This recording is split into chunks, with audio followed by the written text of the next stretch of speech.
All right. Uh, Vikings news. This was kind of the last domino to fall. 3-year extension for Rick Spielman.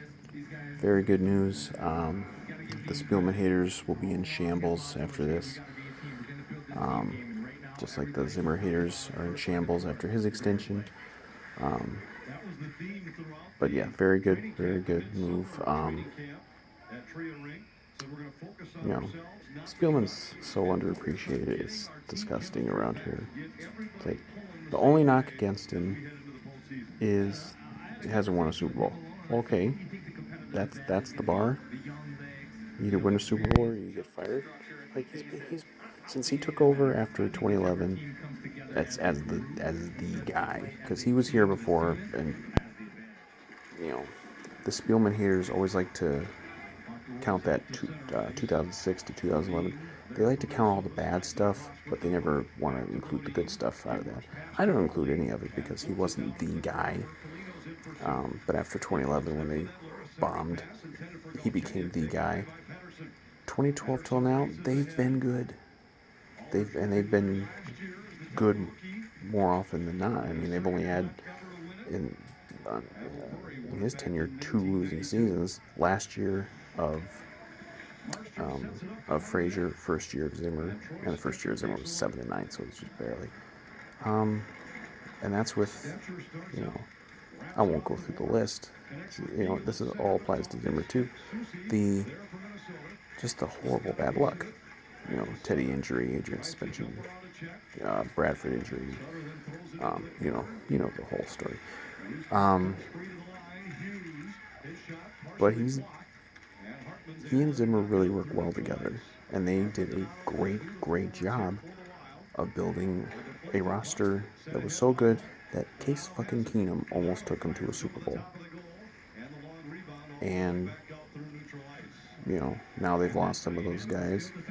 They kind of got to go into their second year, and I certainly think they'll do well in their second year now. And I think they deserve that chance. It's like people are like, "Oh, you got to fire Zimmer, you got to fire Spill." Why? You know, they did the job the first time. Why can't they do the job the second time? And and now the second time here, maybe you got a little more continuity and and quality at the quarterback position with Cousins.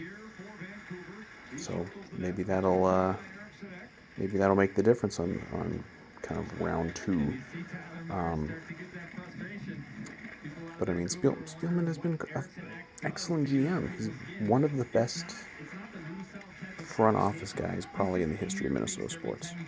And it's like, okay, he hasn't won a championship. Well, most guys in this market have not won championships, and most good front office people don't win championships. It's hard to win a championship, which people don't seem to want to understand. It's like people always want to drill Spielman for the Ponder pick. Okay, so he picked up a quarterback who flopped. Everybody does. It's hard to, you know, almost every GM in the NFL is gonna, especially if they're on the job a long time, they're gonna pick a quarterback who's not good. It's just the nature of the job. But he's made mostly very good draft picks. He's. I mean, what's the only other, because you could sort of knock him for what, maybe Mike Hughes, although he's a little early still, so and he's been hurt, so maybe he'll still pan out. And Treadwell, that would be the other one. But of course, the Treadwell, as I go into full Elmer Fudd mode,